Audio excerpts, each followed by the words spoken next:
What's up, you guys? This is Django2 back with another video, and if you already saw the title, then you already know what we're discussing.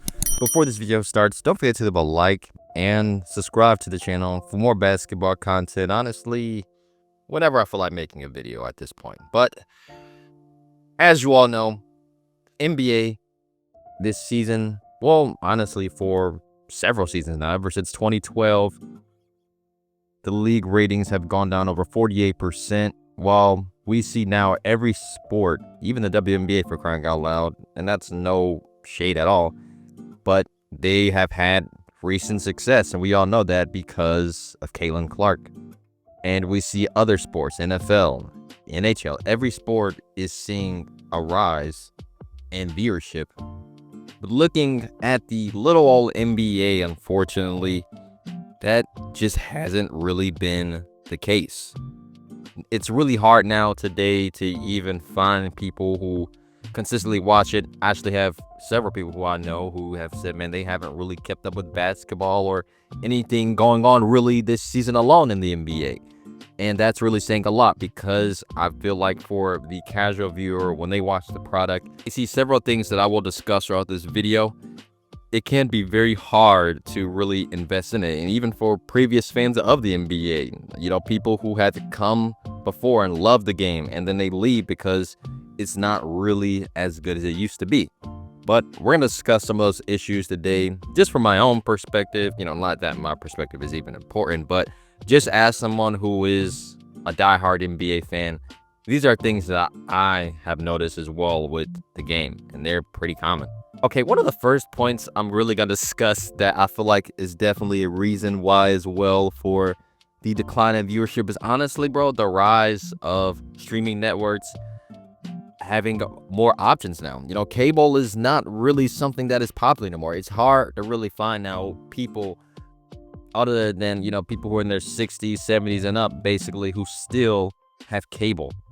And heck, the only people who I know in my family that have cable are my grandparents. The reality is, even for cable television, you can only watch those national televised games. You can't even really watch really the local games or the games that are really good, but it's not going to be really on TV. Even as well, too, with NBA League Pass, if you don't even have cable in some certain way, shape, or form, you can't even still really watch the games. I've heard things about buffering issues, blackouts, just several things as well with NBA League Pass, which makes it pretty bad. This is why as well now, sadly, you see the rise more in people finding these illegal streaming network sites to watch these games, because, well, you really don't have access now these days to even watch most of these games that come on television anyway for the NBA. I feel like definitely that's really one of the main issues as well. Another issue that I would like to really point out and discuss really is resting. Look, now, I understand that players now, they need time to rest and recovery, especially with playing back-to-back games and, you know, dealing with nagging injuries. Things like that are going to happen, but, you know, someone who played pretty much his entire NBA career, John Stockton, he barely missed any games. This is why in the record books, he's the all-time leader in assists, the all-time leader in steals, and his first assist record, that is really never, ever going to be broken. We rave today about LeBron's longevity, but he's only played 82 games, I believe, only maybe once or twice throughout his entire NBA career. This was really normal back in the day. And the reality is, you know, with Michael Jordan's playing, I remember and believe him saying that, you know, each night he goes out there, he wants to make sure he plays his best, because he understands and knows that this may be this person's first time or possible last time ever seeing him play. Players today really just don't have that mentality anymore. But, you know, they're getting thrown all this money, and they're not as hungry for the game as players used to be in the past. The guys who actually helped pave the way for these players now today to even get the money that they're getting. And look, I can speak for myself. There has been several NBA games that I've gone to, and the star player, the best player, isn't playing. Perfect example, my glorious Shai Gilgeous-Alexander was not on the game on my birthday back in April of this year. Highly disappointed. But regardless of that, look, man, there's just going to be times where you want to see that guy come into town and really just dominate. This may only be your first and last time seeing this person play. You never know. And they're not there. it can be said, they could be going through injuries. We get that. But what if they're perfectly healthy and fine, but they said, nah, man, we're just going to rest this day. We're not going to play in this game. This is what really pulls fans, especially the casual fans, away from the game. The issue that I really wanted to point out that I've seen really happen with the NBA is really a lack of rivalries. There's only, I think Giannis is really the only guy who I've really seen kind of still have that element of really understanding that, this ain't for all, be having fun in games. This is about winning. At the end, that's how Kobe was at the same time. He didn't care about being your friend and all this stuff, bro. He was trying to win. He was trying to get that championship. Today, you see guys really are buddies. And, I get it. These guys, they play in the Olympics together. They have other things that they probably do together and all kind of stuff, which is really cool and all that stuff. But when the league kind of lacks that rivalry to it, it really doesn't make anybody excited any type of way, bro. Like back then when MJ, he would play the Knicks or even the Miami Heat versus New York Knicks, that was a rivalry because those two teams back then, they had to fight to try to face Michael Jordan. There's several teams throughout the years, that have had these rivalries throughout NBA history. The Celtics and Lakers are the epitome of what the NBA is when it comes to rivalries, with, Will being on there at one point versus Bill Russell, and having Magic versus Bird, which is one of the greatest rivalries in NBA history. That from the Lakers and Celtics franchises alone, that speaks volumes. A rivalry that really could have happened, but players, they're like, nah, this is not really a rivalry, was that Cavs and Warriors teams. I remember they got asked, like, is this a rivalry? And Tyronn Lue, I believe, he said nah. When he was the coach of the Cavs during that time, he said, no, this is not a rivalry, but literally you face each other pretty much the last 4 years in the NBA Finals. Granted, the Warriors dominated you still had one of the greatest wins in that franchise's history, coming back down from 3-1. So in a way, it was a rival every year facing each other in the finals, but they didn't give it off that way.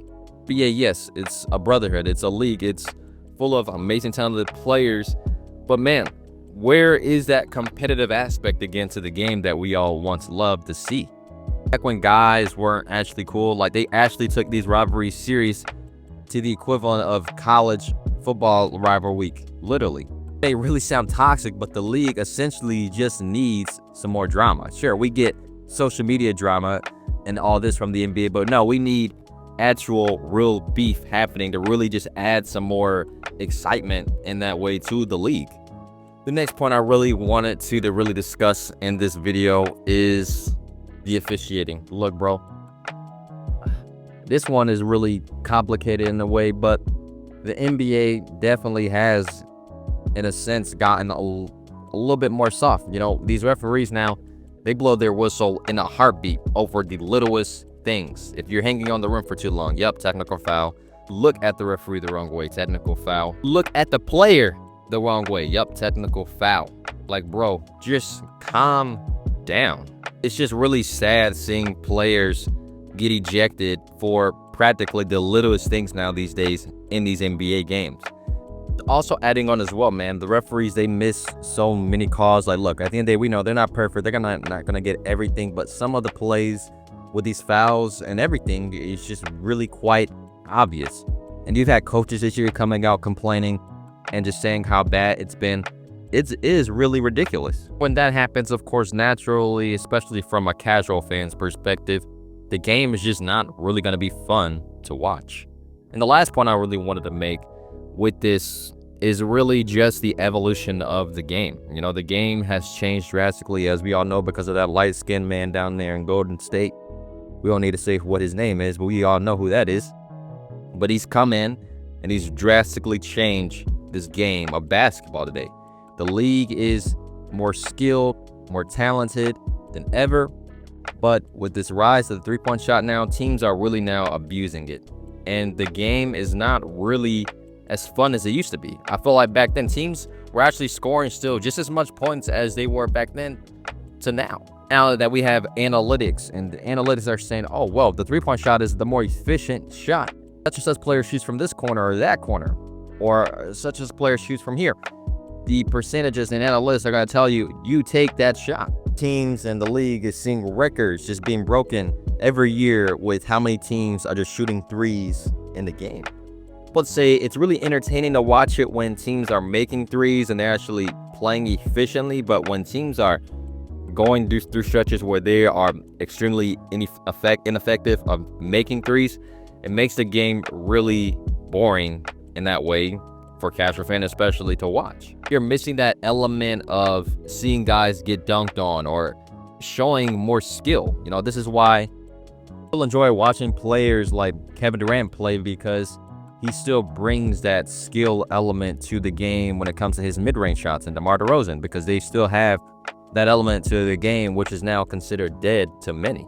Look, but the evolution of the game and where it's going is changing, you know, and the NBA is really deep now. These teams, coaches are really deep with these analytics and understanding what is the most effective play a team can run. And that's not a bad thing. It's a great thing, but at the same time, it's still just missing that factor to it that really just makes us fans enjoy watching these games, you know? That's all really today that I wanted to discuss in this video. I hope you guys enjoyed this brief video today. Nothing crazy. Just wanted to come out, really just give my opinion on this. But I hope you guys have an awesome rest of your day. Don't forget to leave a like and subscribe to the channel for more videos every single week. Have a great day. Peace.